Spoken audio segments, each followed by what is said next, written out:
Here is 4060 vertical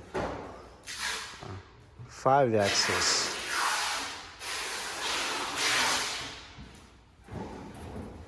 CNC router. So now you can see in this wooden box we have put down that Z-axis.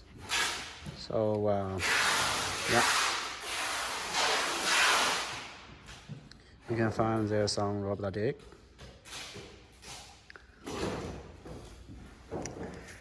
It's 1.5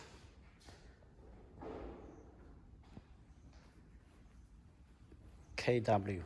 Okay, 1.5 kW power consumption.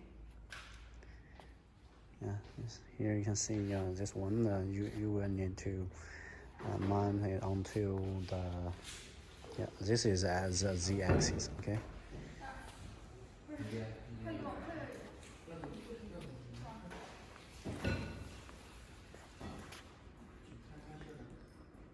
So step motor, and here is the spindle. Spindle fixed on the. It's fixed well on this plate. Okay. Z-axis.